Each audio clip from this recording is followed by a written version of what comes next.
नमस्कार दोस्तों, आपका हमारे इस YouTube चैनल श्री हरि बोल में बहुत बहुत स्वागत है। दोस्तों, आज हम माघ महात्म के 18वें अध्याय का श्रवण करेंगे। जो इस संवाद को पढ़ता व सुनता है वह राक्षस के भय से मुक्त रहता है। कथा सुनने से पहले दोस्तों, अगर आपने हमारे इस YouTube चैनल को सब्सक्राइब नहीं किया है तो इस चैनल को सब्सक्राइब करें, बेल आइकन दबाएं ताकि हमारी नई वीडियो की नोटिफिकेशन आप तक सबसे पहले पहुंचे। इस वीडियो को लाइक और शेयर भी जरूर करें। कांचन मालिनी ने कहा, हे राक्षस, मैंने तुम्हारे पूछने पर यह इतिहास तुझे सुना दिया है। अब मेरी शंका मिटाने को तुम भी अपना पूर्व इतिहास सुनाओ।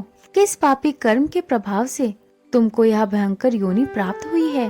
तब राक्षस ने कहा, हे सुबके, तेरा वृतांत बड़ा ही सुंदर और पापों को नष्ट करने वाला है। उसे सुनकर मेरे मन को बड़ी शांति प्राप्त हुई है। हे सुलोचने, वास्तव में तूने मुझे वह कल्याणकारी मार्ग बताया है जिसका बदला मैं नहीं दे सकता। निश्चय ही तू मेरा उद्धार करने को ही जन्मी है। मैं तुझसे कुछ नहीं छुपाऊंगा और अपने दुष्कर्मों को बताता हूँ। हे भद्रे, प्राचीन काल में मैं काशी नामक पवित्र नगरी में रहने वाला एक ब्राह्मण था। मैं उत्तम कुल में जन्मा था। मुझे वेद का अनंत ज्ञान था, अतः उस नगरी में मेरी बहुत प्रतिष्ठा थी। इतना ज्ञानी और विद्वान होते हुए भी मेरी बुद्धि खराब हो गई। लोभ के वशीभूत होकर मैंने नीच कर्म प्रारंभ कर दिए। मैंने दुराचारी राजा, शूद्रों एवं वैश्यों के दुष्ट दान लेने प्रारंभ कर दिए। अनेकों बार कुत्सित, निषिद्ध, घृतिग्रह दान लेता रहा। यहाँ तक लोभ में पड़कर मैं चंडाल तक का दान लेने लगा। लोभी प्रवृत्ति के कारण मैंने वे सभी पाप कर डाले जिसको करना कोई पसंद नहीं कर सकता। हे देवी, तीर्थों का प्रभाव भी अनोखा है। जहाँ तीर्थ समस्त पापों को सत्कर्म करने पर नष्ट करता है, वहाँ वही तीर्थ पाप करने पर पाप कर्मों को कई गुना बढ़ा भी देता है। तीर्थों में किया छोटा सा पाप भी पर्वत के समान भयंकर हो जाता है। तब भयंकर पापों का तो कहना ही क्या। उन पापों को करते हुए ही काशी में मेरी मृत्यु हो गई। काशी क्षेत्र के प्रभाव से मुझे नर्क तो नहीं मिला, क्योंकि अविमुक्त क्षेत्रों में मृत्यु पाने वाले नर्क की यातना से बचे रहते हैं, परंतु पाप भार ज्यों का त्यों बना रहता है। उसी प्रकार मैं नर्क में ना जाकर इस पर्वत पर कुरूप राक्षस योनि को प्राप्त हुआ हूँ। इस योनि में आने से पहले मुझे 2 बार गिद्ध और 3 बार सर्प और 1 बार विष्टा आहारी वराह बनना पड़ा है। तब इस 10वें जन्म में मैं राक्षस बना हूँ। इन योनियों को पार करने में मुझे सहस्त्रों वर्ष लगे हैं, परंतु अब तक मुझे अपने उद्धार का कोई मार्ग नहीं मिला। इस भयंकर राक्षस योनि को पाकर भी मैंने कैसा पाप नहीं किया। मैंने इस स्थान से 3 योजन के घेरे में कोई जीव जीवित नहीं रहने दिया। जो मिला उसे ही मार डाला। सहस्त्रों निरपराध जीवों की हत्या कर डाली है। इन्हीं पापों के कारण मेरा मन जलता रहता है। आज तुम्हारे दर्शन करके मुझे शांति मिली है। तीर्थ का फल समय पर प्राप्त होता है, परंतु सज्जन के दर्शन मात्र से तुरंत लाभ होता है। हे देवी, मैंने अपने चरित्र को स्पष्ट रूप से तुम्हें कह दिया है। सज्जन दूसरे के दुख से दुखी होते हैं। आप ही मेरे उद्धार का मार्ग बताइए। मैं इसी चिंता में पड़ा रहता हूँ कि मेरे कष्ट का अंत कैसे होगा। मैं तो इतना ही जानता हूँ कि सज्जन पुरुषों की सहायता से मुझ जैसे पाप आत्मा का भी निस्तार होगा। आप ही मेरे उद्धार का मार्ग बताइए ताकि इस योनि से छुटकारा मिले। दत्तात्रेय जी ने कहा, हे राजन, उस राक्षस के उन वचनों को श्रवण कर कांचन मालिनी का हृदय दया से भर गया। उसने विचार करने के बाद उससे कहा, हे दैत्यराज, तुम चिंता मत करो, मैं तुम्हारी मुक्ति का उपाय करूंगी। मैंने अनेकों वर्षों से विधि पूर्वक माघ स्नान किया है। प्रयागराज पर मेरी अगाध श्रद्धा है। त्रिवेणी स्नान मुझे अपने प्राणों से भी प्रिय है।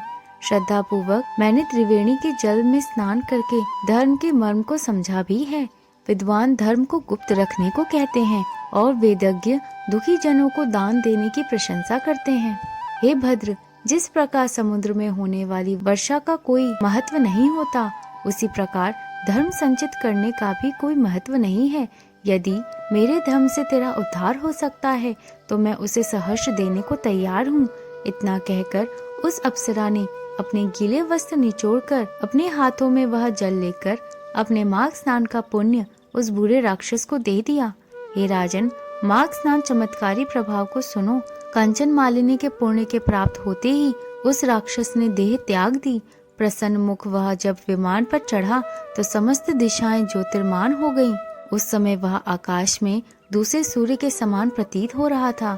तब उसने कांचन मालिनी की प्रशंसा करते हुए कहा, हे भद्रे, मेरे पापों का कोई प्रायश्चित था या नहीं, यह तो प्रभु ही समझा सकते हैं, परंतु आपने पुण्य प्रदान करके मेरी गति बना दी है। अब आप कृपा करके मुझे नीति युक्त उपदेश प्रदान करें ताकि मैं भविष्य में भी पापों से मुक्त रह सकूं। उसके इन वचनों को सुनकर कांचन मालिनी ने कहा, संसार में धर्म श्रेष्ठ है, अहिंसा श्रेष्ठ धर्म है। साधु संतों की सेवा, सज्जन समागम, कामदेव का हनन, पर निंदा का त्याग, सत्य भाषण और भगवान विष्णु और शंकर की आराधना प्राणी का कल्याण करने वाले हैं। माया ममता का त्याग कर संसार को नाशवान समझकर जीवन यापन करने वाला प्राणी योग में प्रीत लगाते हैं, उससे ही उनका कल्याण होता है। जो भी इन बातों का पालन करता है उसका ही जीवन सफल होता है। हे राक्षस, प्रभु प्रताप से तुझको दिव्य देह प्राप्त हुई है और तुम स्वर्ग को जा रहे हो। प्रभु तुमको सद्बुद्धि प्रदान करें। इस उपदेश को ग्रहण कर दिव्य शरीर धारण करने वाला वह राक्षस स्वर्ग को जाते समय बोला, हे कल्याणी, तुम्हारा सदैव कल्याण हो। प्रभु तुम पर प्रसन्न रहे। सूर्य और चंद्र का आकाश में जब तक तेज है तब तक तेरी कीर्ति अमर रहे। देवी पार्वती के चरणों में तेरी प्रीति अखंड रहे और भगवान शिव के परम पवित्र शिवलोक में तेरा स्थान बना रहे। हे माता, तेरी बुद्धि निर्मल रहे।